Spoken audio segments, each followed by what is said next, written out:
Vamos a hacer un resumen de la última parte de la huelga. Posteriormente, en los minutos que resten, vamos a ver una cuestión sobre las sentencias, más que todo en jurisprudencia muy parecida a los trabajos que ustedes están realizando, ¿verdad? Para que nos sirva esto como parte práctica. Inicialmente podemos empezar con la presentación donde nos quedamos esta semana, pero el día miércoles. Y así podremos ver eh, digamos, los requisitos que se establece eh, para cumplir con una huelga. Y en este caso sería los motivos por los cuales se puede limitar este ejercicio de huelga. Como yo les comenté, pues hay algunas situaciones donde las personas o las entidades más que todo se dedican a un servicio especial que prohíbe el artículo 243. Esto está en el Código Penal, perdón, Código de Trabajo, artículo 243, en el cual se dice que no se podrá llegar a la realización de una huelga. En el caso de trabajadores de transporte, la ley prohíbe que se puedan ir a la huelga mientras no haya terminado el viaje, ¿verdad? Aunque en Guatemala ya tenemos años que no pasa esto. Recuerdo que en los años 90 y 80, más en los 90 tal vez, como el transporte público era de diferente manera como es ahora, existían muchas empresas privadas que cubrían a nivel nacional todas las rutas, todas las zonas, perdón, toda la capital. Y lo que hacían era que suspendían el servicio y la gente tenía que empezar a caminar por horas. No existía la modalidad ahora de los taxis colectivos, no existía el Uber, no existía pues muchas facilidades que ahora con la tecnología ha ido mejorando con aplicaciones de servicios de Uber, por ejemplo. Entonces, en esa ocasión, quizá algunos de ustedes ya no lograron ver ello. Recuerdo que se veía mucha gente caminando por las calles hacia zona 1, zona 10, zona 4 por horas, porque el transporte estaba suspendido. Pues eso, por ello es que nuestro código pues es un poco antiguo y regulaba esas circunstancias, ahora ya no se da. En el segundo inciso nos menciona los hospitales, ¿verdad? Y todas las entidades de salud que prohíbe también que se realice una huelga. En este caso tendría que pedir autorización judicial, no obstante ello considero que ningún juez lo va a autorizar, sobre todo pues que son servicios necesarios y que la misma Constitución dentro de su articulado de derechos en la parte dogmática nos establece el derecho a la salud, ¿verdad? Que es un eh, importante. Acá en energía motriz, alumbrado, telecomunicaciones, plantas de procesamiento, distribución de agua, todas esas entidades que elaboran para esto también prohíben la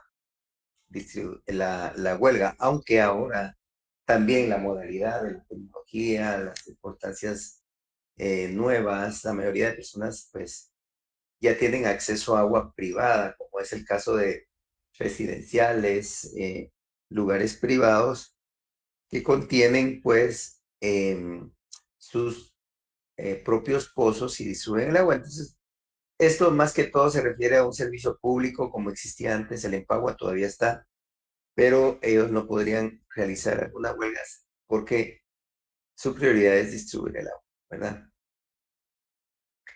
En fin, no se puede causar daño, dice, a la salud, la seguridad y las economías públicas.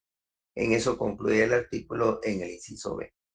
Y las fuerzas de seguridad del Estado. Yo ya les dije que las fuerzas de seguridad del Estado están como prohibitivas para que hagan manifestaciones. El Ejército, la Policía Nacional Civil, el sistema penitenciario se incluye. Nosotros en el tribunal recibimos ahora muchas demandas en contra del Estado de Guatemala por fuerzas de seguridad, pero por ser digamos, unos empleos muy especiales, la Corte de Constitucionalidad, por ejemplo, que no tiene nada que ver con la huelga, pero prohíbe que ellos puedan pedir reinstalación. Ellos no pueden demandar, no los protegen las prevenciones por ser miembros de fuerzas del Estado. Yo creo que un grupo le tocó, si no estoy mal, algo sobre las fuerzas de seguridad del Estado. Y si no, pues más adelante se los podemos compartir, solo para efectos de cultura general del curso, ¿verdad?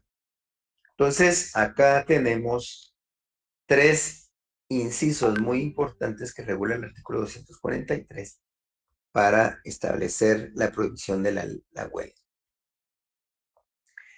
Ahora, en este caso dice que si se solicitara huelga para este tipo de servicios, el tribunal deberá realizar un procedimiento de conformidad con el tercer y cuarto párrafo del Código de Trabajo. Primero le va a dar audiencia a las partes en conflicto dentro de 24 horas y va a fijar de turnos de emergencia en el caso de que fracasara la audiencia. Eso es para efectos de no suspender la labor, ¿verdad? eh, de las instituciones de servicio de salud, servicio de seguridad del Estado, por ejemplo, que fueron las que mencionamos. Asimismo, debe de fijarse, asegurar la prestación de ese servicio que dentro del 20 y el 30% total de trabajadores de la empresa. Por ello es de que alguna compañera me preguntaba, pero mire, el Hospital Roosevelt y el San Juan ha hecho, sí, pero fijan un porcentaje de personal que atienda, no puede la huelga ser un 100% de suspensión de labores, sino que debe de cubrirse eh, por lo menos el área de emergencia, ¿verdad? Que es donde ingresan a diario personas lesionadas o con enfermedades. Entonces, esto reconoce el artículo 243, ¿verdad? Y por ello es el juez o el tribunal que conoce en materia laboral que al final va a decir si la huelga es legal. Se recuerdan que existían varias clases de huelga que ya las denominamos en el curso del día miércoles y ya no sería necesario entrarlas a ver el día de hoy. Entonces vamos acá, voy a tratar de descargar ahorita la otra presentación para que podamos verla, porque esto ya era lo último, era la colita que me faltaba de las presentaciones.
Bueno, vamos a utilizar algunas sentencias, si te dan cuenta, algunas son 2025 y 2024. Esto es lo más reciente que tenemos en jurisprudencia de materia laboral, ¿verdad? Esto solo, yo solo tengo un resumen, un extracto del criterio jurisprudencial de la Corte de Constitucionalidad. Esto es pura jurisprudencia.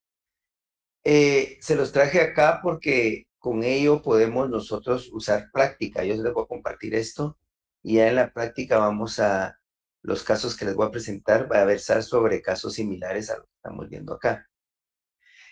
En este caso, la presentación que tenemos se refiere a la simulación de la relación laboral. Ya ampliamente hemos mencionado esa palabra de simulación. ¿Se recuerdan que la simulación se refiere al vínculo jurídico que existe entre dos personas, que en este caso patrono y trabajador, pero lo figuran como contratos civiles o contratos administrativos? Pero la Corte de Constitucionalidad ha dicho que cuando los elementos del vínculo laboral subsisten, automáticamente se debe tomar como una relación laboral y no administrativa.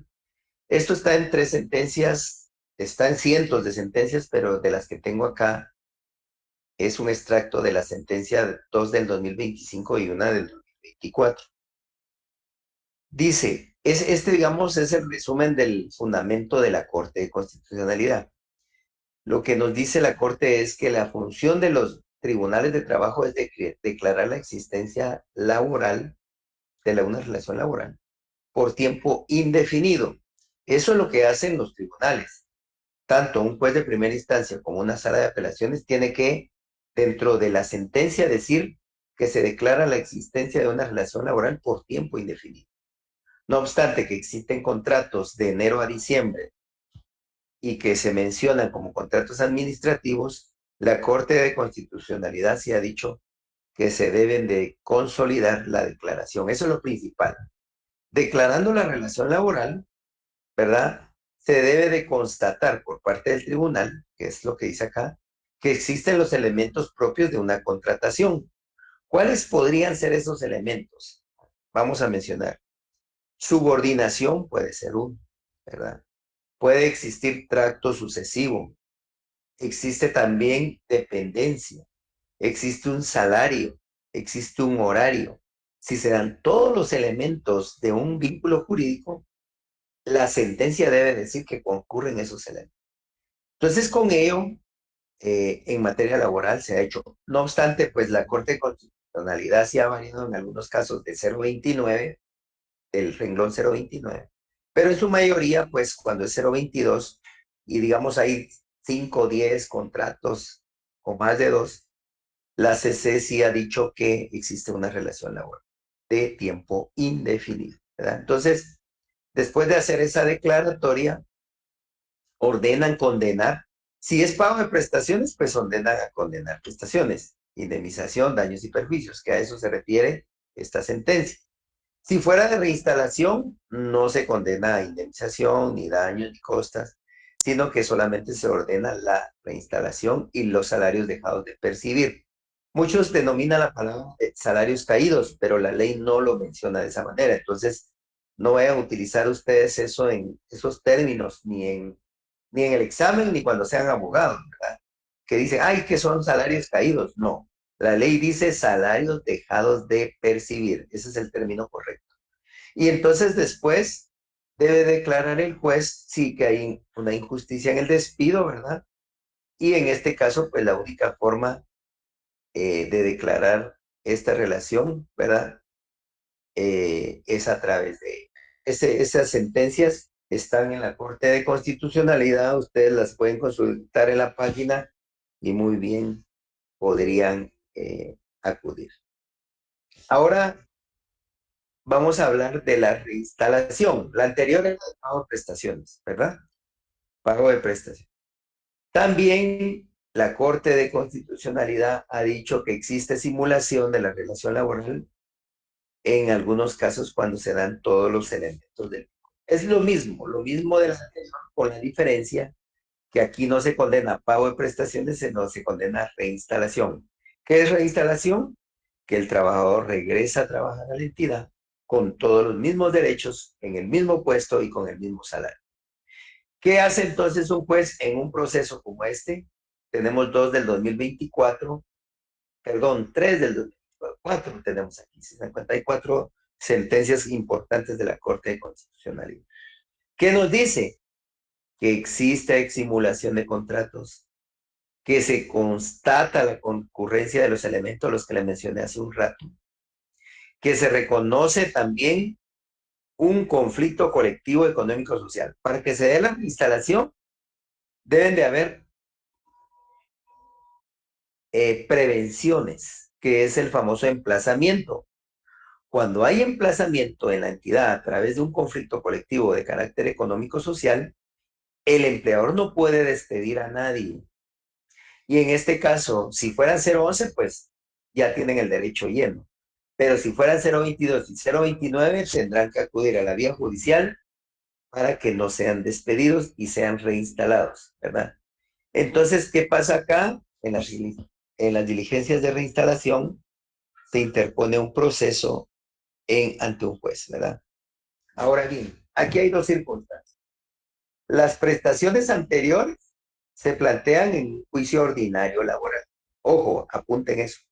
Las prestaciones es un juicio ordinario laboral. La reinstalación no es a través de un juicio ordinario laboral si hay conflicto. Ojo, si hay conflicto. Si no hubiera conflicto, sí puede ser ordinario.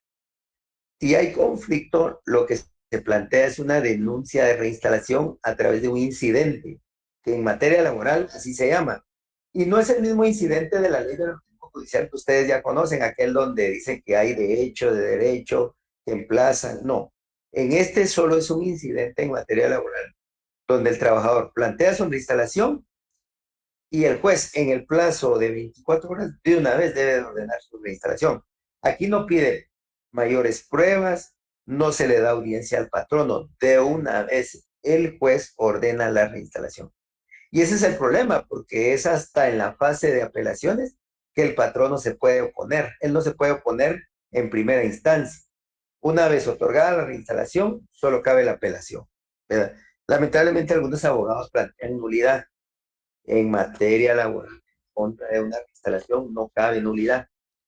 Ojo, porque, porque es un auto de primera instancia y contra los autos cabe la apelación. Sin embargo, algunos abogados, pues, fuera del tecnicismo laboral, plantean otro recurso que no es el de apelación.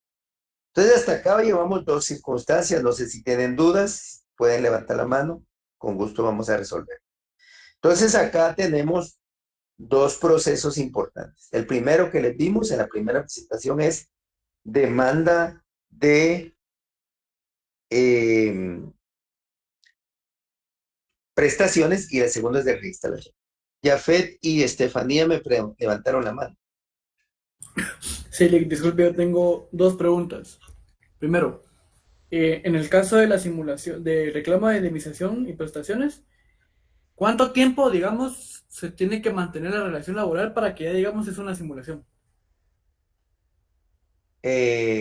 Se refiere al contrato, el plazo del contrato. Ajá, por ejemplo, digamos que le suscribieron un contrato para un año, pero solo la contrataron un año total y no le siguieron suscribiendo contratos. Ok. En diferencia, por ejemplo, que si Fíjese le que hubieran hecho para que tres se dé el contratos tracto diferentes. sucesivo, la CC sí ha dicho que por lo menos hayan dos contratos, ¿verdad? No importa el plazo, ¿verdad? Puede ser uno de un año y uno de 3 meses. Con Ok, nosotros plantearon una reinstalación donde solo había trabajado 3 meses y se negó, porque ni siquiera había cumplido el plazo de prueba, ¿verdad? Entonces automáticamente se le denegó la reinstalación. Bueno, las prestaciones, perdón, porque de las prestaciones me están preguntando. ok. Y la segunda es, Entonces, como estaba en periodo de prueba, ¿verdad? ajá, Eh, no hay responsabilidad del patrón despedirla. Una vez pasa el periodo de prueba y tiene por lo menos dos contratos, ya puede plantear esa. Si fuera 022, ¿verdad? O 029. Ahora 011 tiene todos los derechos laborales para demandar, no importa. ok, la segunda sería eh, aquí de la procedencia de la reinstalación. ¿Qué pasa en el Ajá, caso del cero? Porque esto voy a ampliar un poquito, adelantarme a la sentencia que nos tocó a nosotros, que lo trae incluido, ajá. que en la reinstalación, por ejemplo, un 029, ¿qué tengo que hacer antes?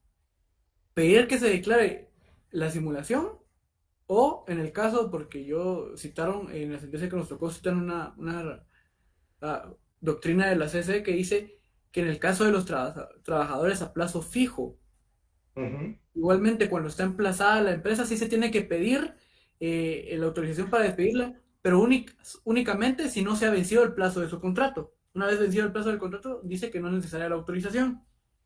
ujú. Entonces, en el caso, supongamos de un 029 para pedir la reinstalación, ¿tengo que pedir antes que se declare la simulación o solo pido la reinstalación dependiendo el tiempo que Cuando tenga? usted pide la reinstalación, de una vez pide ahí que se declare la relación laboral.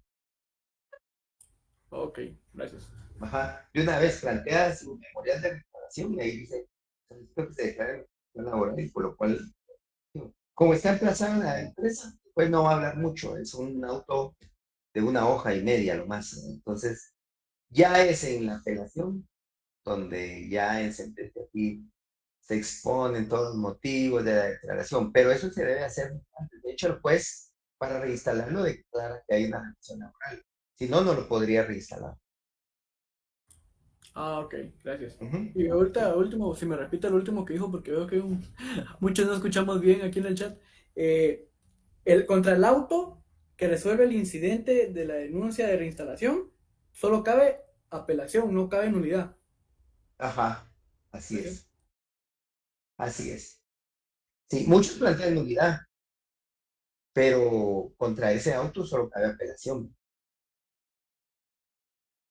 Y no es lo correcto que se plantee nulidad. Algunos le dan trámite, definitivamente le van a dar trámite, pero lleva perdido su caso. ¿Por qué?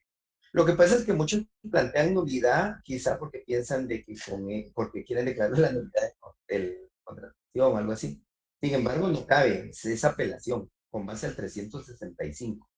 El 365 del Código Penal dice, del Código Laboral, perdón, Código de Trabajo dice, se deberá plantear apelación en contra de autos y sentencias de los jueces de primera instancia. Como el incidente es un auto, cabe apelación. Gracias. Bueno, ahora Licenciado, Stephanie me parece. sí, buenas tardes. Solo con una duda. Había dicho que prestaciones era con juicio ordinario laboral Ajá. y la de instalación, cuando hay conflicto, es el incidente. Sí, si no hay conflicto, sí es ordinario. Ah, bueno, está bien. Ujú. Gracias. Ok. Alguien más, creo, María Virginia, creo que decía, que había levantado. Ya, Lick, ya resolví mi duda, disculpe. Ah, Gracias. bueno, qué pena, para servirle. Entonces vamos acá, vamos avanzando. Esto sí es importante porque es realmente la esencia del proceso laboral, ¿verdad? Ordinario, prestaciones, incidente de reinstalación, en cuestión cuando hay conflicto, ¿verdad? Entonces ahí vamos, que se tiene que declarar la relación laboral. Eso lo declara el tribunal, eso no es necesario que lo haga el patrón, o perdón, el trabajador, sino que es el que lo hace es el juez, ¿verdad? Simulación en la temporalidad de una relación laboral. A esto quizá era lo que se refería el compañero anterior, ¿verdad? Cuando hay contratos temporales. De esto tenemos tres jurisprudencias, una del 2023 y dos del 2024. Va. Entonces dice, no causa agravio el Tribunal de Trabajo que en el ejercicio de sus funciones declara la existencia de una relación laboral por tiempo indefinido cuando constata, con base al repertorio probatorio, la concurrencia de características necesarias para el efecto. Se refiere al contrato de trabajo en materia laboral, el artículo 26. ¿No? Cuando se pretende encubrir el vínculo jurídico existente a plazo fijo, por ejemplo, lo que realmente existe es una relación laboral. ¿Verdad? Esto es similar a lo que vimos en la reinstalación y en la primera presentación de las prestaciones. ¿Verdad? Resulta tampoco agraviante, dice, que los que se declara la existencia de simulación de la temporalidad del vínculo. La decisión de los jueces de orden laboral que ordena la reinstalación del trabajador que fue despedido sin autorización judicial derivadas de un conflicto de carácter económico-social, ¿verdad? Entonces, acá se refiere más que todo a la temporalidad. Temporalidad, ¿qué es eso? Plazo fijo y plazo indefinido. Entonces, en este caso, no causa agravio, ¿verdad? Que el tribunal de materia laboral declara la existencia de una relación laboral por tiempo indefinido cuando este es a plazo fijo. O sea que aquí lo que hacen es, miren señores, esto no es un contrato a plazo fijo, no obstante que el contrato así lo dice, ¿verdad? Porque ahí dice contrato de enero a diciembre, de enero a junio, de enero a marzo, no importa. Pero el juez o el tribunal va a declarar relación laboral por tiempo indefinido.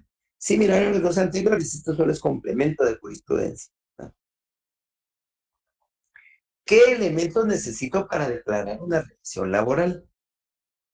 Esto es lo que el juez debe de determinar cuando plantean un conflicto.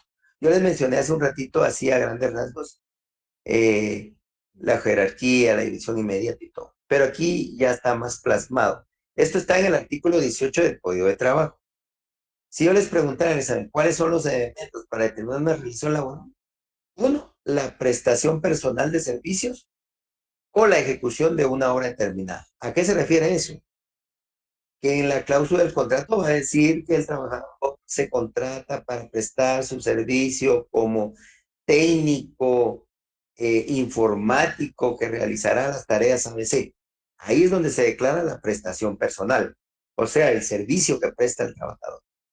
Bajo la dependencia continuada, fíjense que los contratos a plazo fijo 020 o 029 a veces dice, y estará a cargo del jefe inmediato quien supervisará las labores antes descritas, por ejemplo. Se los estoy parafraseando. Con eso que diga el contrato, automáticamente se determina y se prueba con el contrato la dependencia continuada. Por eso es importante que cuando ustedes como abogados inicien un juicio para un trabajador, traten de localizar a como dé lugar los contratos, ya sea a través de la ley de acceso a la información o que el mismo trabajador de repente le sacó copia y los pueden incorporar. Porque es la única manera de probar estos elementos. Sin el contrato, nosotros hemos tenido varios casos donde se deniega porque no incorporan el contrato. Y es la única manera de probar estos elementos que estoy mencionando. Entonces, hay una dependencia continuada a través de un jefe, ¿verdad? La existencia de dirección inmediata también a través de un jefe, ¿verdad? Que el patrono le va a delegar. Puede ser que la entidad nominadora, el ministerio, le delega a través de un jefe administrativo, a través de un director, qué sé yo, la dirección inmediata, ¿verdad?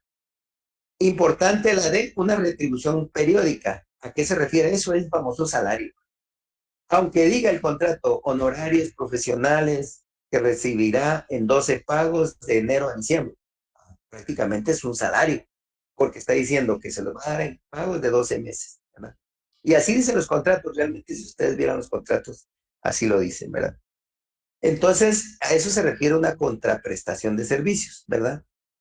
Que dirá el contrato que es por el servicio prestado. Entonces, por lo regular, estos contratos tienen un promedio de 2 a 3 hojas. Y dentro de las 3 o 4 hojas que tienen, 2 hojas, van a mencionar la prestación personal, va a mencionar la dependencia continuada, va a mencionar la existencia de la dirección inmediata y va a mencionar la retribución periódica, entre otros elementos, ¿ah? Entonces, con eso, el juez o el tribunal va a tener los elementos claros para explicar que existe relación laboral. Entonces, por ejemplo, si la naturaleza del puesto ocupado por el interesado obligaba a que la relación fuera en tracto sucesivo, eso lo tiene que decir el tribunal. Por ejemplo, él prestaba servicios de traslado personal, digamos que ese fuera el trabajo, de, de la dirección de la entidad nominada tal a tal dirección todos los días. Ese es un trabajo fijo que se va a realizar siempre.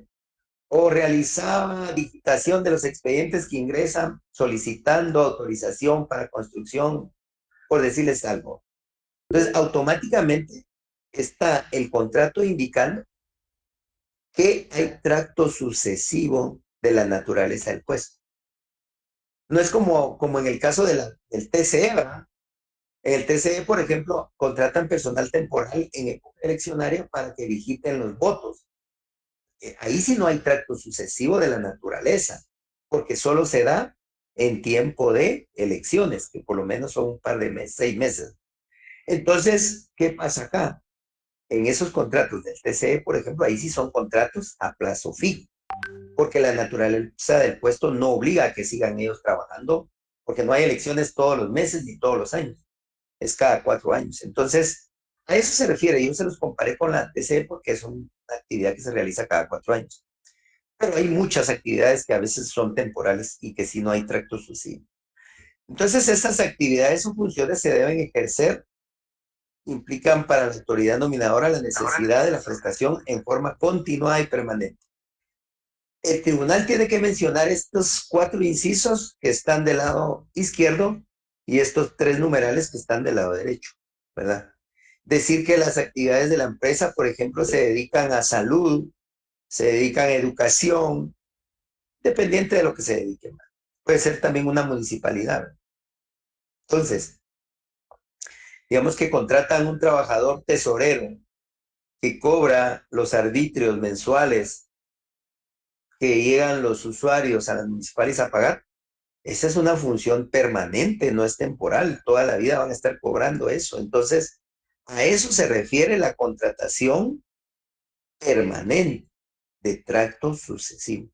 Si se dan cuenta, se deben de dar todos estos elementos para que un juez ordene la reinstalación o bien ordene el pago de prestaciones, porque algunas personas no piden que se reinstalen, sino solo que les paguen, ¿verdad?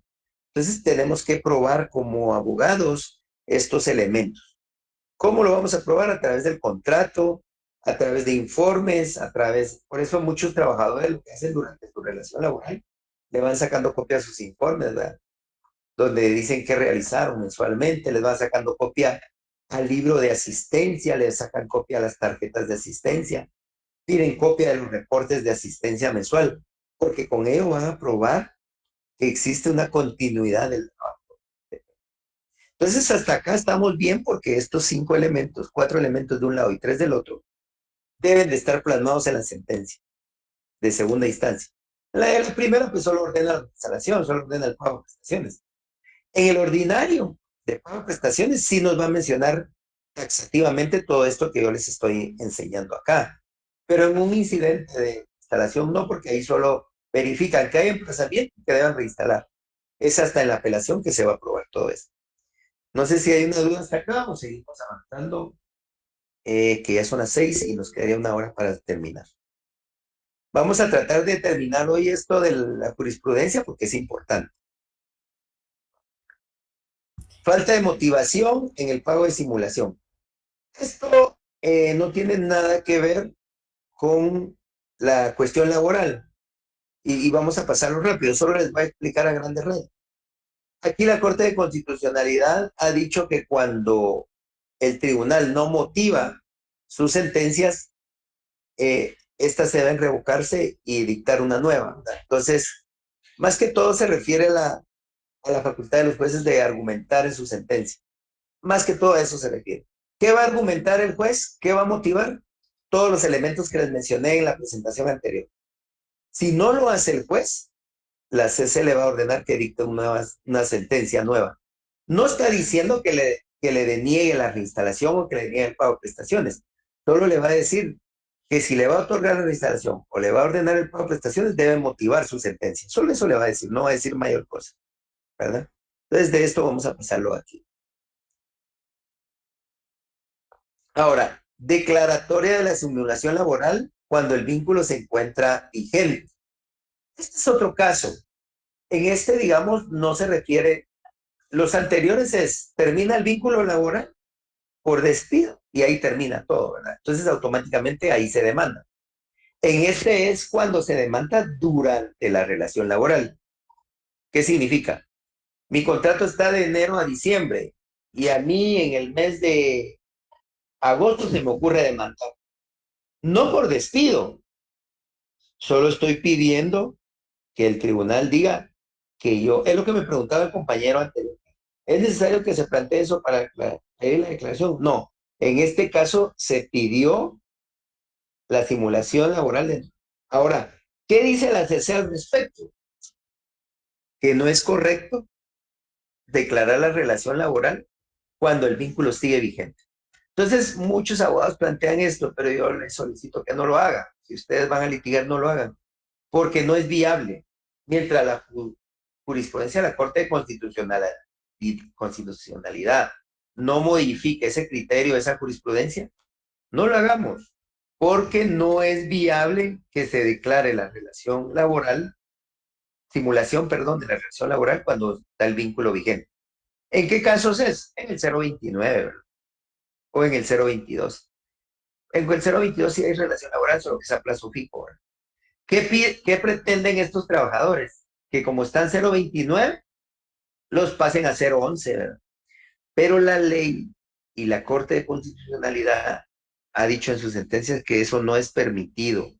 No es permitido porque para cambiar de renglón 022 a 011 es a través de otra ley, no es a través de una sentencia, es a través de la ley del presupuesto, ¿verdad? La ley de clases pasivas del Estado. Ahí regula procedimientos administrativos para cambiar de renglón y no es en la vía judicial, es en la vía administrativa. Pero más que todo, ustedes saben que en materia del Estado, pues es más fácil llegar con alguien que conozca y que lo pasen a 011, por ejemplo. Sí, viéndolo desde el punto de vista así muy, muy público. Pero realmente El procedimiento existe, pero es en la vía administrativa. Entonces, las sentencias de materia laboral no pueden declarar la simulación laboral si el vínculo sigue vigente, ¿verdad? Y así lo dice aquí, no es viable pedir eso, ¿verdad? Pues eso induciría a un cambio de renglón tácito, que es lo que les digo yo, no pueden cambiar del 22 al 11, ¿verdad? Porque el renglón presupuestario al que se encuentre no le son aplicables a través de una sentencia. Entonces, acá queda claro, no puedo pasar, si viniera una pregunta, ¿puedo pasar del renglón 022 a 011 por medio de una orden judicial? La respuesta es no, porque para eso existen los procedimientos administrativos, ¿verdad? Si viniera un caso, también ya saben qué colocar acá, ¿verdad?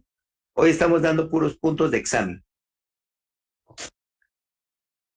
¿Las prevenciones decretadas en un conflicto colectivo abarcan a todos los trabajadores? La respuesta es sí. Esta pregunta me la hicieron hace unos días y me dijeron, mire, viene el sindicato y plantea el conflicto. ¿Solo protege a los sindicalizados? No, porque como dice esta sentencia, las prevenciones decretadas en un conflicto abarcan a todos los trabajadores, sean sindicalizados o no sean sindicalizados, porque un conflicto se plantea en contra de la empresa o la entidad. Ojo, eso es importante saberlo, ¿verdad? Porque muchos dicen, ah, no, solo están protegidos los sindicalizados o los sindicalistas. No, están protegidos todos.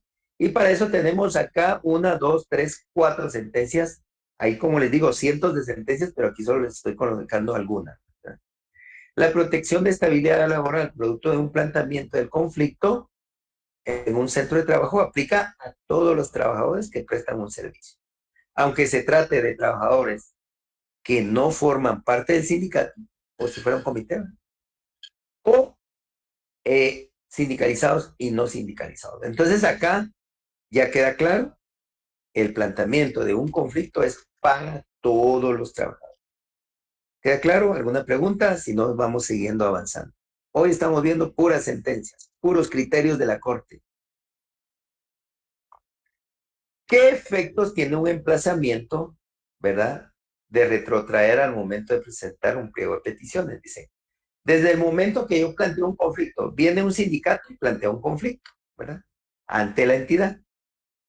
Entonces acá queda ya instruida una negociación colectiva, ¿verdad? Entonces esto lo que hace es que trae efectos. ¿Qué efectos va a traer? No pueden despedir a nadie, ¿verdad? Y se retrotrae hasta el momento de la presentación del pliego de peticiones. O sea que puede ser que el conflicto en el emplazamiento el juez lo dicta, por ejemplo, el 10 de agosto de un año. Pero el pliego de posiciones ustedes lo presentaron en junio. Entonces, automáticamente el juez va a ordenar que el emplazamiento corre a partir del planteamiento de oposición. Eso es importante para los trabajadores, porque ¿qué pasa si despidieron a alguien entre junio y agosto? Las prevenciones los van a proteger, porque se retrotrae, o digamos retroactivamente regresa hasta el pliego de petición. Ustedes han escuchado aquella frase de que en materia no existe la retroactividad más que en materia penal cuando favorece al reo. Esa es materia laboral, laboratorio penal, perdón. Pero en materia laboral también existe el principio de indubio pro operario. Y también se aplica la retroactividad en materia laboral, pero solo por el principio de indubio pro operario, ¿verdad? Entonces se retrotrae hasta el momento del pliego de posición. Eso nos lo dicen una, dos, tres, cuatro sentencias. ¿Habrán más? Definitivamente. Pero aquí les coloco únicamente cuatro. Ok.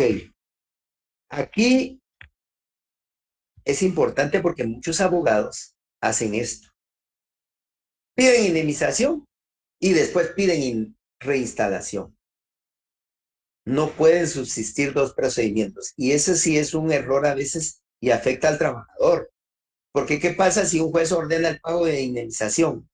Automáticamente va a perder el derecho de reinstalación. Y muchos trabajadores se ven afectados por ello, porque después le dicen al abogado, Mire, yo quería la reinstalación y usted planteó prestaciones. Entonces, automáticamente, si ya planteó una cosa, lo más seguro que la entidad patronal y el Estado de Guatemala va a plantear apelación en contra de la reinstalación y la va a ganar. ¿Por qué la va a ganar? Porque ya había planteado indemnización. No pueden subsistir las dos, ¿verdad? Y el trabajador que previamente a solicitar su reinstalación aceptó el pago de indemnización, como consecuencia de implica que renunció tácitamente. Entonces, díganle a sus clientes, no acepten la indemnización si quieren plantear instalación. Si bien es cierto, me los deposita, es que me los depositaron, pues no vayan a firmar, no firmen. Y opóngase a eso. Planteen su juicio para oponerse a un pago de indemnización si lo que quieren es reinstalación. Ahora, si quieren indemnización, pues no hay problema. La aceptan, pero ya no van a poder pedir reinstalación. Entonces, no pueden subsistir las dos, o es reinstalación o es,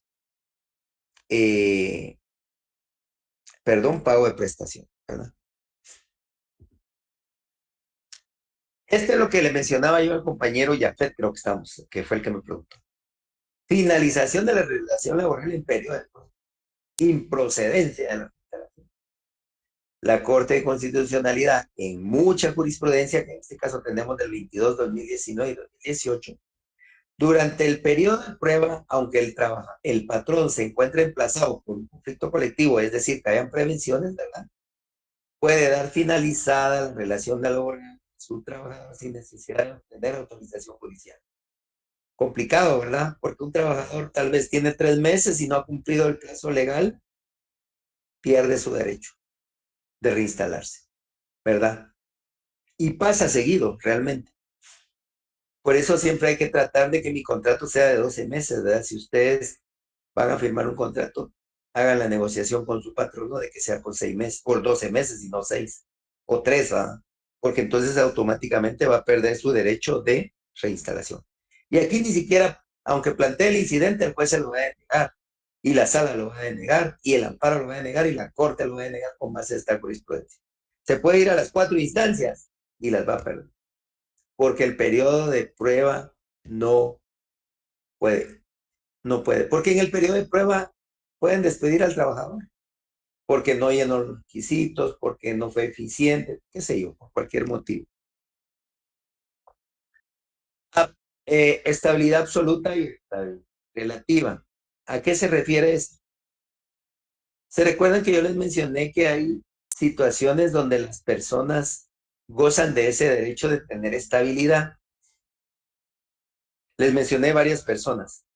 Unas, las embarazadas. Ellos tienen estabilidad laboral. Los miembros sindicales o los líderes sindicales que forman parte del comité que creó el sindicato. Las personas que se encuentran en estado de gravidez, ¿verdad? Se me olvidó la tercera. Cuando hay un sindicato que digamos un nuevo sindicato, plantean la creación de un nuevo sindicato, entonces este sindicato va a estar, plantean la solicitud ante el Ministerio, ¿verdad? De Trabajo, y el sindicato no lo han creado, pero está en creación todavía, está como en trámite, ¿verdad? Todas estas personas que forman el sindicato al momento de ser socios fundadores, digamos, o sindicalistas fundadores, gozan de esta estabilidad. Entonces hay 3, y hay más, hay cuando el pacto colectivo ya regula quienes tienen estabilidad, ¿verdad? A veces lo dice la ley. Entonces la reinstalación procede cuando la situación del trabajador encuadra dentro de los supuestos legales que yo les mencioné, ¿verdad? Que es una estabilidad absoluta. Por ende, resulta que el trabajador reclame su reinstalación con sustentos supuestos que hacen alusión a estabilidad relativa, lo cual es el derecho al reclamo de pago de indemnización, daños y costas judiciales. Reinstalación debido del despido debe existir disposición que establezca esta consecuencia. En materia laboral, para reconocer con motivo de nulidad a los efectos de un despido y que garantice el derecho a reinstalación, debe existir normativa que índole laboral que expresamente la reconozca. Este último párrafo se refiere al pacto colectivo de condiciones de trabajo. Si el pacto dice que hay estabilidad de una persona, no pueden estar. Y las otras de arriba no las menciona, pero se refiere a la embarazada miembros sindicales que son líderes y las personas que están fundando un nuevo sindicato. A eso se refiere la estabilidad absoluta y relativa. Autorización de terminación de contrato, ese es a contrario censo. ¿Quién plantea una reinstalación? La plantea el trabajador. ¿Y quién plantea un incidente? Este también es un incidente. Determinación de contrato de trabajo. Lo plantea un patrono. Cuando quiere despedir un mal trabajador, por ejemplo, que le ha iniciado un juicio administrativo porque faltaba, porque llevaban estado de ebriedad, qué sé yo. Como no lo puede despedir porque hay conflicto y hay emplazamiento, tiene que pedir autorización judicial. ¿Y cómo la va a pedir? A través de un proceso que se llama incidente de terminación de contrato. Si yo les digo, ¿quién plantea el incidente de terminación de contrato? Y pongo 4 incisos, trabajadores, patronos, sindicato, de la inspección general, por decirle legal, la respuesta sería patrono. El patrón es el único que plantea la terminación de contrato cuando quiere dar por finalizado un contrato de alguien que está cometiendo alguna falta o algún acto en contra de las normas laborales internas.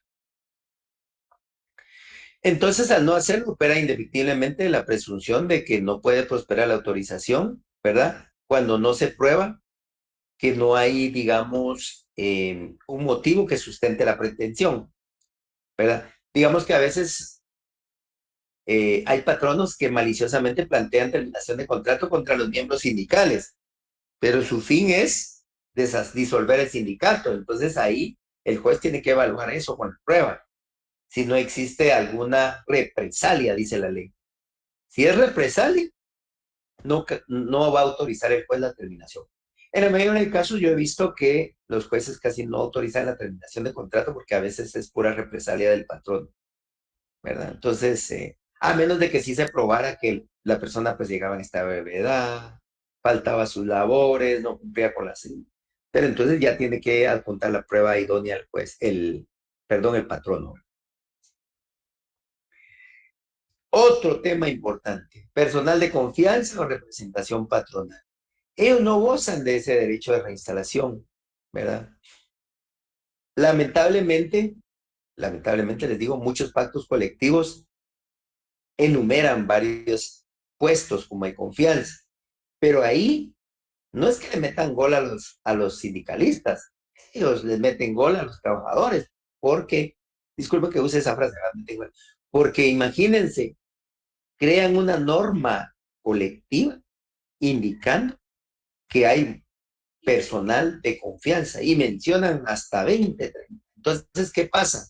Todos estos trabajadores que tal vez en alguna ocasión no eran de confianza, la ley ya los categoriza, ¿verdad? Entonces deben ser expresamente en la ley. Pero entonces, ¿qué hizo la CC para salvar esto? Dice que el tribunal debe de verificar no solo la enumeración de la ley, como en el caso de un pacto colectivo, o por ejemplo la ley de servicio municipal, si ustedes tienen acceso a ella.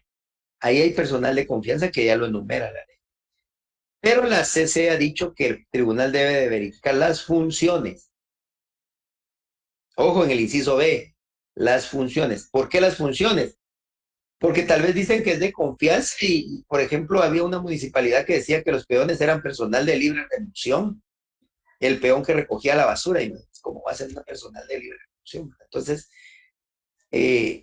maliciosamente regularon eso y perjudicaban a los trabajadores. Entonces, sí es importante verificar esto del personal de confianza. Si hay otra pregunta, con gusto pueden preguntar.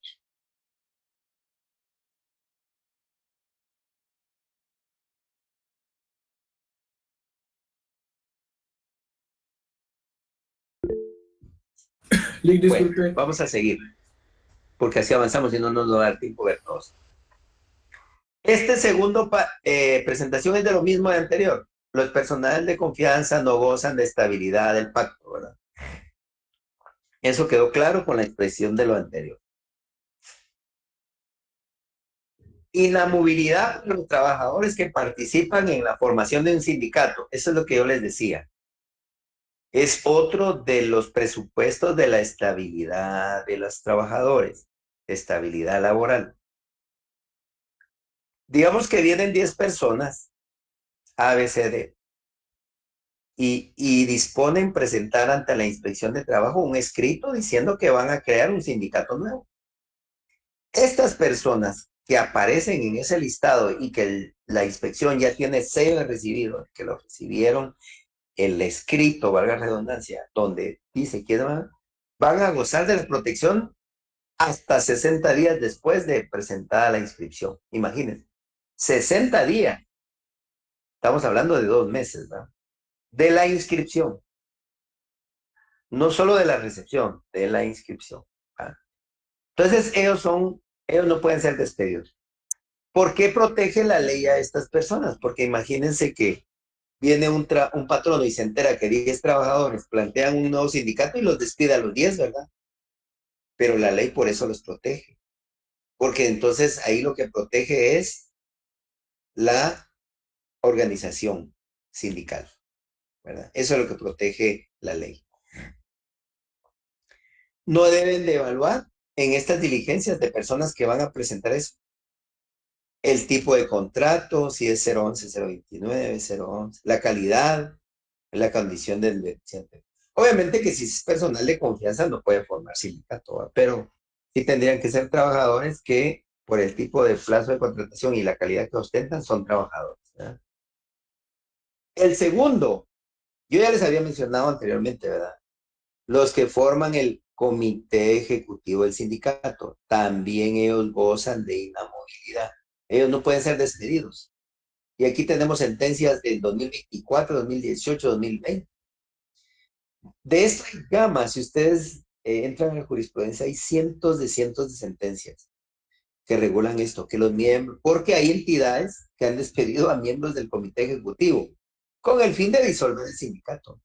Pero la CC, los tribunales de trabajo y las salas de apelaciones han ordenado la reinstalación de estas personas con el fin de proteger la organización sindical.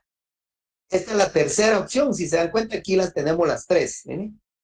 Tenemos la primera, que es la del sindicato, la segunda, que es los miembros sindicales, ¿verdad? Y la tercera, que es las personas en estado de gravidez. Hola. ¿Qué artículo nos regula? El 77 y el 151. Yo creo que venía algo sobre eso en el examen anterior. Estas personas en estado de gravidez o en periodo de lactancia gozan de esa medida. Imagínense, no solo que esté embarazada entre los 9 meses y que una vez se componga ya la pueden despedir, no. También el periodo de lactancia es necesario. Entonces, ¿qué tiene la prohibición el patrón? De despedirla, ¿va? Salvo por causa justificada. Pero a ver, si me responde alguien, como dice, salvo que sea por causa justificada, ¿qué debe hacer el patrono para despedir a una persona en estado de gravidez o en periodo de lactancia? A ver si alguien me lo responde. Por ese último párrafo que dice aquí, salvo que sea por causa justificada. Quiere decir que sí puede despedirla, pero ¿qué tendría que hacer para despedir a alguien en este estado? Sí, a ver, Jafet. Tiene que haber un procedimiento administrativo, digamos, en el cual primero se tiene que establecer la causa, y la causa tiene que ser conforme al Código de Trabajo, de las causas justificadas, y se tiene que debidamente comprobar para posteriormente procederse al despido. Sí, está bien, pero le faltó algo muy importante. La autorización judicial. Exacto. Debe iniciar un incidente, o sea, inicia el juicio administrativo, el proceso administrativo en la entidad. Y cuando ya tiene condenada a la persona y que no le vulneraron derecho de defensa, ni derecho de audiencia, ni derecho de que se defienda. Puede durar hasta un año, ¿no? Después de plantear la terminación del contrato a través de un incidente. El problema es que imagínense que un proceso dure un año, primero termina el periodo de lactancia y no la ha podido despedir, ¿verdad? Por eso es que muchos patrones a veces se desesperan y lo que es que plantean de una vez el despido a usted y ahí viene la orden de reinstalación. Hay un compañero más que levantó la mano. Sí, licenciado, fíjese que con esto que menciona del embarazo, yo en un trabajo supe de una compañera que pues estaba robando, pero no sabía ni ella Si no sabía ella, no sabía el patrón, obviamente, que estaba embarazada. Ujú. Pero la identificaron que pues estaba robando y ella pues Ajá. usó su derecho de que por el estado en que estaba no podía Ujú. ser Ujú. despedida. Ujú. Eh, y pues sí gozó pues todo el tiempo, ¿verdad? La empresa no, no hizo nada y sí Ujú. gozó todo su embarazo, lactancia, y hasta que Ujú. terminó el periodo de lactancia le quisieron pues abrir un expediente, pero eh, en ese caso, la pregunta es, en ese caso, desde el momento en que sabían y ella presentó su prueba de embarazo o que ya estaba embarazada, podían empezar este proceso Así contra es, ella. así es. Ellos debieron haberlo hecho desde el principio, ¿verdad? Pero ¿y qué pasa en ese proceso que pues la lactancia, el embarazo en 6 meses, porque ya tenía como tres, más la lactancia, eh, pues ahí qué procedía para la empresa si lo miramos desde el lado de nosotros que estemos asesorando a la empresa?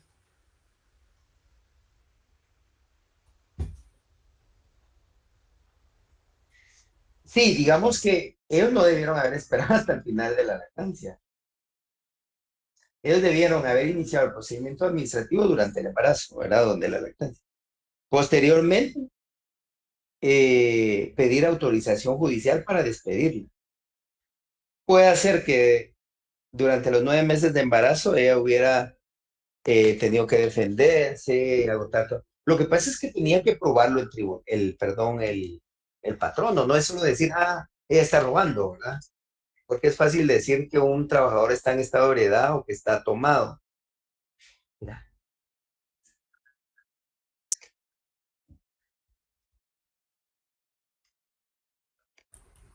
Dice que en este caso tuvieron que iniciar el procedimiento porque la acción contra la causal también prescribe. Entonces, aunque la lactancia hubiera perdurado, digámoslo, una vez Ajá.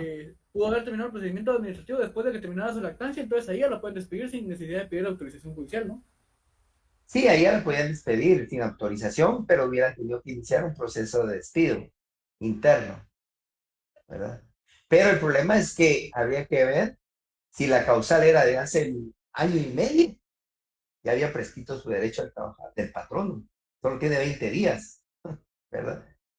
Entonces, por eso es que sí hubiera tenido que había necesidad de iniciar un juicio administrativo previo, ¿verdad? Pues si no, le prescribe también el derecho de sancionarla. Por eso el 264 en adelante están todos los plazos, ¿verdad? Y el patrón solo tiene 20 días, el trabajador tiene 30. Pero, y si ya pasó 1 año y medio, no le va a decir que usted hace 1 año y medio cometió una falta, ¿verdad? Que pues, ya había presentado tu derecho también. Por eso era que era necesario plantearlo antes. Desde el momento que se enteró de no iniciar el procedimiento administrativo, no obstante que estuviera embarazada. ¿No la podía despedir? No, tenía que seguir con ella ahí, mientras iniciara su procedimiento administrativo de hurto. Eso es lo que tenían que hacer. Pero a veces por falta de conocimiento. Lo que pasa es que muchas empresas a veces no contratan asesores jurídicos, sino que solo actúan conforme su real saber y entender, dirían algunos vulgarmente, pero realmente sí deben de usar abogados para iniciar procesos, pues, ¿verdad? Si no, no va a poder demandar, no va a poder, digamos, despedir y después ganar un juicio de esa manera, ¿verdad? Vamos bien, ya nos quedan 20 minutos, vamos a avanzar, si no se nos va a cortar el tiempo. Esto de los recursos no lo vamos a ver porque esos ya los vimos eh, ¿cómo se llama? Solo vamos a ver la jurisprudencia, ¿verdad? Eh, esta jurisprudencia es conforme a las impugnaciones que vimos en el parcial, ¿verdad? Hay jurisprudencia del 2024 y 2022 que dice que el recurso idóneo para impugnar una resolución de mero trámite no es apelación, ¿verdad? Aquí solo estamos viendo jurisprudencia de lo que dice la Corte de Constitucionalidad, en qué casos cabe revocatoria en qué casos cabe nulidad, en qué casos cabe apelación, ¿verdad? Y se los pongo aquí porque, miren, hasta la fecha muchos abogados plantean apelación contra decretos. Y contra decretos no cabe apelación, ¿verdad? Que hay una sentencia por ahí de la CC donde dice que sí, pero eso ya son otros 20 pesos. Esa es una excepción que yo vi ahí. Pero regla general, contra los decretos solo cabe revocatoria. Si ustedes tienen un juicio de un subcliente y les notifican un decreto, no cabe apelación. Nunca vayan a plantear apelación porque no cabe, es revocatorio. Eso nos lo dice 1, 2, 3, 4 jurisprudencias que hay acá. La nulidad, ¿en qué casos cabe? La nulidad es una sanción que impone un acto para que dice que el tribunal pues ha cometido alguna infracción, ¿verdad? Entonces, si se hubiera realizado en una etapa que no es idónea, en el proceso para su realización, si se hubiera infringido una formalidad procedimental. Estos son los motivos en los cuales se plantea la nulidad. Si se hubiera realizado en una etapa que no es la idónea, si se hubiera infringido una formalidad procedimental o si hubiera provocado una variación de las formas del proceso, ¿verdad? Por ejemplo, que venga el juez y diga, no quiero realizar la conciliación, de una vez entremos a conocer. Entonces ahí estaría variando las formas del proceso, ¿verdad? Entonces yo puedo plantear nulidad contra eso. Pueden ser cientos de cosas que el juez puede cometer a veces. Ay, no le voy a dar audiencia al patrono, perdón, porque en algunos casos ahí donde el juez no da intervención al patrono porque su representante legal no lleva su mandato, por ejemplo. Entonces, puedo plantear nulidad porque me está variando las formas del proceso. Cosas así, ¿verdad?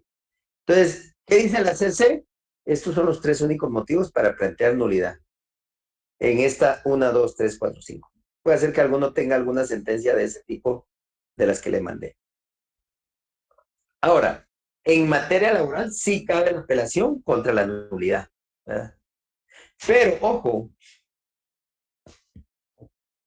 hay 2 clases de resoluciones que resuelven la nulidad. Viene el juez y ustedes como abogados le plantean la nulidad y el juez viene y dice, le da audiencia a la otra parte y entra a conocer la nulidad y resuelve la prueba y dice, sí, o con lugar la nulidad, cualquiera de las dos. Aquí es donde cabe apelación, ¿verdad? Contra lo resuelto. Pero si el juez dice, no le doy trámite porque no es idónea, porque es un recurso frívolo, es un recurso improcedente. Punto. Un decreto. Contra esto no cabe apelación. Contra esto cabría revocatoria, porque es un decreto, ¿verdad? Entonces, hay 2 clases de resolución de la nulidad. Una donde entra a conocer y otra donde solo la rechaza. Por eso dice aquí abajo, una nulidad, más no contra la que la rechaza. ¿Quién dice eso? La CC lo dice en sentencia 2023, 2022. No cabe la apelación si solo se rechaza la nulidad. Ojo, porque puede venir un caso así. Si yo les digo, bueno, el juez ordenó resolver, ¿qué recurso cabe? Se me cerró acá, perdón. La nulidad va. Entonces, acá es donde es importante que solo cabe la apelación contra la nulidad que se resuelve, no la que se rechaza, ¿verdad? Y acá queda claro, ¿verdad? Contra las excepciones dilatorias, ¿verdad?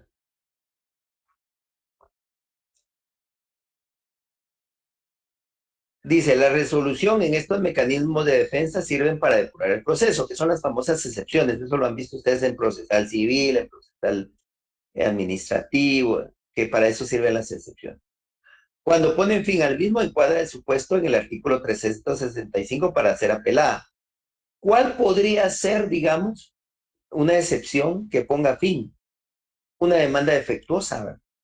Yo planteo demanda defectuosa y el juez va a decir, bueno, si no corrige, sin lugar porque la demanda tiene defecto. Prescripción, planteo excepción de prescripción. Fíjese que él fue despedido hace 2 años y hasta hoy está demandando. Entonces, contra eso cabe apelación. ¿Por qué? Porque son excepciones que ponen fin al proceso, ¿verdad? Sin embargo, dice la CC, en el caso de que no pongan fin, no son apelables, ¿verdad?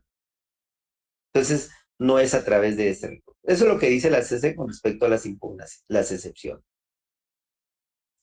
Enmienda del procedimiento.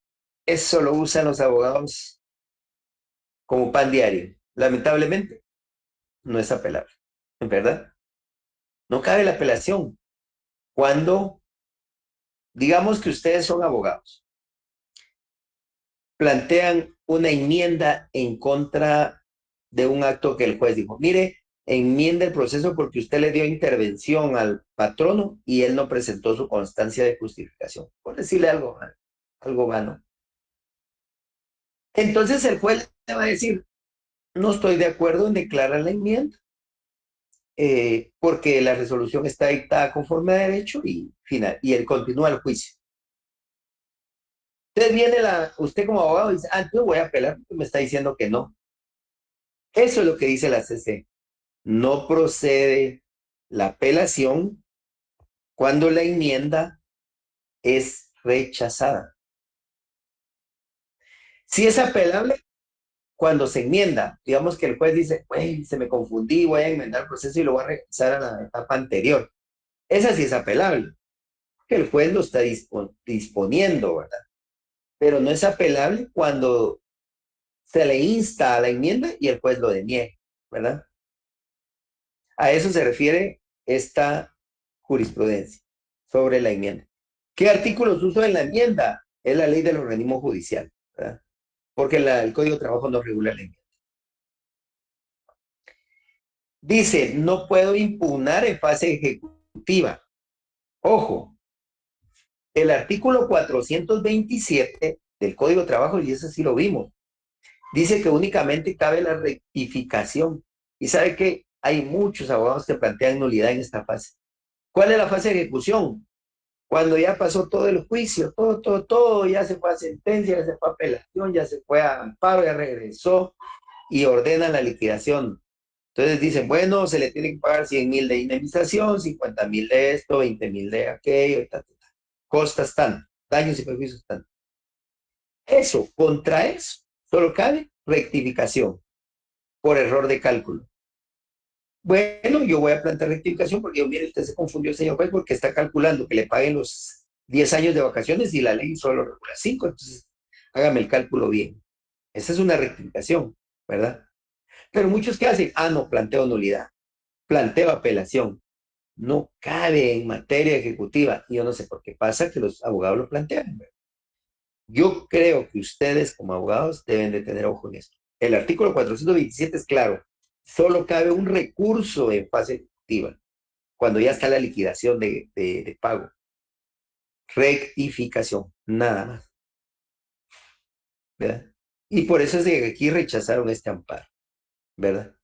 ¿Qué es el recurso de rectificación? Pues el recurso de rectificación procede cuando efectúa una liquidación e incurre en error de cálculo, ¿verdad? Eso es lo que les dije hace un ratito, ¿verdad? Resulta improcedente hacer valer motivos de fondo en esa fase.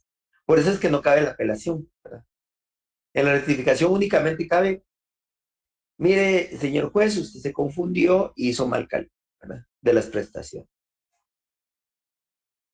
Esto también se refiere a lo mismo, no cabe ningún recurso en materia de ejecución, ¿verdad? ¿Cuáles son las excepciones privilegiadas? La ley, la doctrina menciona las excepciones privilegiadas. Dice, la interpretación literal y contextual sujeta a la interpretación, así como atendiendo los fines de la norma, puede llegarse a la conclusión que las excepciones que son privilegiadas son las siguientes: pago, prescripción, cosa juzgada y transacción. Son las únicas excepciones que le llaman privilegiadas. ¿Por qué cree que son privilegiadas? Porque pueden ser planteadas en cualquier momento del proceso, hasta en segunda instancia. Yo puedo plantear pago porque de repente ya pagué. Prescripción porque el abogado dejó el tiempo pasar y prescribió el derecho.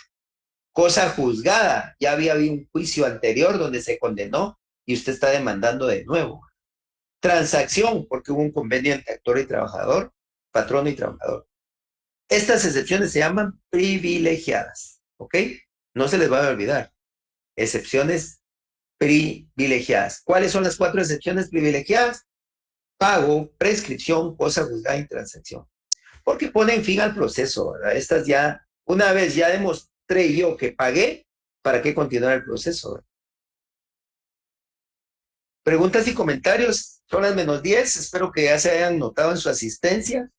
Esta es pura jurisprudencia para casos prácticos que vamos a ver, yo se los voy a mandar en el transcurso del fin de semana para que estudien hoy. ¿Tienen alguna pregunta? Y no sé si ya se anotaron, y si no, Jafet levantó la mano. Silic, esto ya es un poquito, bueno, relacionado al tema. ¿Cuál sería la diferencia entre la enmienda del procedimiento y la nulidad?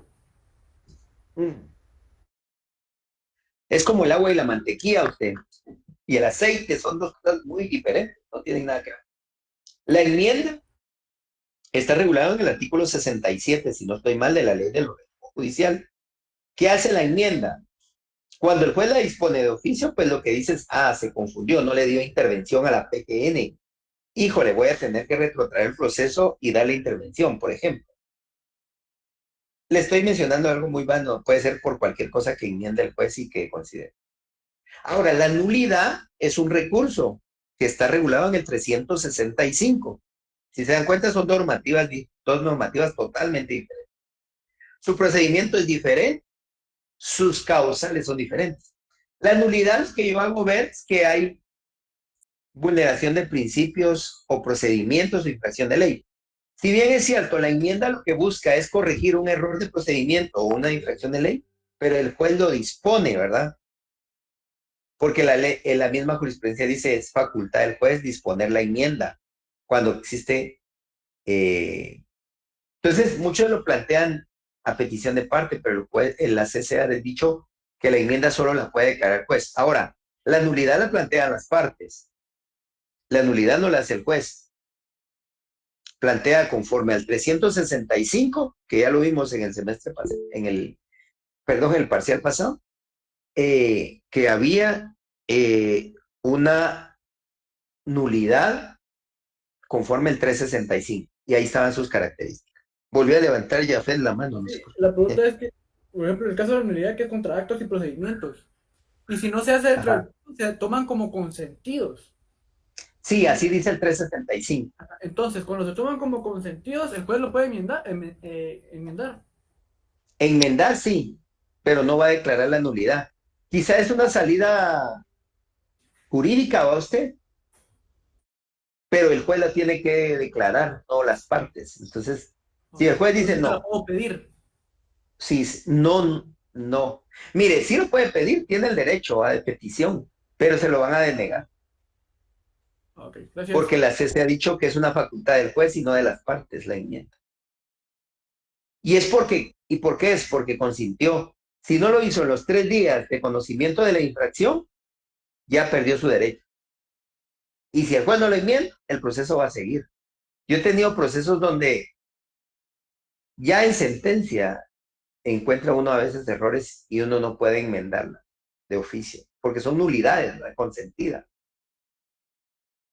Nos damos cuenta, híjole, el juez hizo esto y el patrón y el trabajador consintieron. Y sigue el proceso, ya no puede.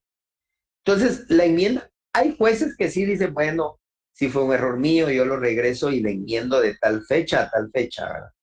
Que no le notificó a alguna de las partes, por ejemplo. Pero si no lo plantean las partes en el plazo legal del conocimiento de los 3 días, pierde su derecho, ¿verdad? Por eso es que sí son similares, porque corrigen, pero los procedimientos son totalmente diferentes, como le dije, como el agua y el aceite, son bien diferentes los procedimientos, ¿verdad? Una es facultad del juez y la otra es un recurso planteado conforme al 365, ¿verdad? Tal vez por eso a veces confunde, vaya fe, porque tienen el mismo fin, corregir errores. Sí, muchas gracias, Lick. Vayan, tenga pena. ¿Alguna otra pregunta? Y si no, pues dejamos acá y ya solo nos va a quedar el examen, creo, porque inicia la otra semana. Si no estoy mal, el 10, ¿verdad? Bueno, el miércoles creo que todavía tenemos clases, si no estoy mal. Creo que todavía tenemos el miércoles, ¿verdad? Yo de todas maneras, a través de nuestra compañera les vamos a informar eso. La compañerita auxiliar les va a compartir los temas a evaluar, que ya más o menos lo saben, ¿verdad? Pero ella se los va a compartir. Sí, Ana Barrera. Licenciado, buenas noches. Fíjese que yo tengo problemas porque acá estuvo lloviendo y la asistencia a mí me marcaba que hace 8 minutos la habían enviado, pero cuando yo intenté abrir el link ya no me dejaba, ya no aceptaban más respuestas. ¿Habrá alguna posibilidad de que todavía la pueda llenar? Ahorita le vamos a pedir a la señorita auxiliar que nos haga favor de enviarla de nuevo. Por lo Gracias, menos unos licenciado. 5 minutos más, ¿verdad? En lo que termina la clase. Ajá. Gracias, Lic. Para que aprovechen también los que no han podido, ¿verdad? Entonces, vamos a mandarles en estos días lo que se va a evaluar. Nosotros nos toca nuestro examen, si no estoy mal, el lunes 13, ¿verdad? Lunes 13 es el examen. Amareli de la Roca. Amareli de la Roca me levantó la mano. Sí, buenas noches, licenciado. Perdone. Fíjese que yo vi las notas, pero aparezco como no me presenté. No sé qué puede.